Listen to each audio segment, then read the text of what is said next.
Ihulog ang korupsyon!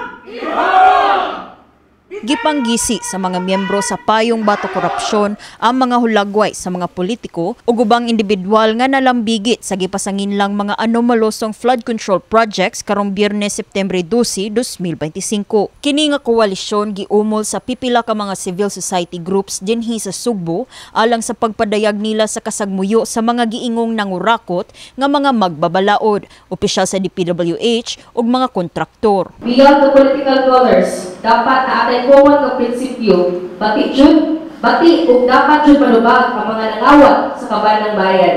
Napurma kini kay dapat ang masuko sa tao kay naay ipon ug dapat masinati sa tao nga ilang masuko kay pili ay pagkapawag-bago sa bulok ng sistema. Gipahibaw sa maong pundo karong adlaw ang ilang gitakda nga ipahigayong indignation rally sa Plaza Independencia karong umaabot nga Domingo, Septembre 14, 2025. Matod sa mga conveners, tumong nila nga tapukon ang katawhan og ipahipi una ang mga political colors aron magkahiusa sa pakigbisog batok sa korupsyon.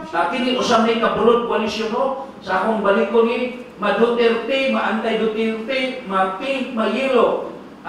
Welcome dali sa amoa, basta we will not talk about politics, but instead condemnation sa mga korupsyon sa atong gobyerno karong panahon. Nanawagan sab atol sa maong panagtapok ang grupo sa lokal nga mga kongresista sama nila ni Cebu City North District Representative Rachel Cutie Del Mar ug Cebu City South District Representative Eduardo Edo Rama Jr. nga unta motubag sa problema sa Sugbo. Awag mismo nga kongresista sama na ni Congressman Edo Rama ni Cutie Del Mar na 47 ang flood control project sa Cebu. Pero grabe man ang baha. Niya, hilong pa man sila sa Pirana. Unsa ilang mga kuan diri sa flood control projects, no? Hilong man kayo sila.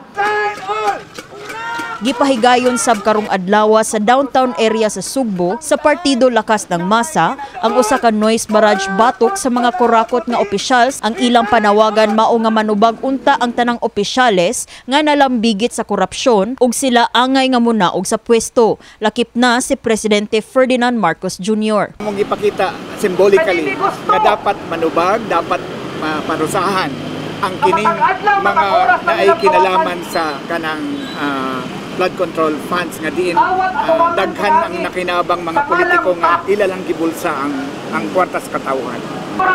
Tulo ka grupo ang dapat manubag, ang mga congressman, senador, and even BBM.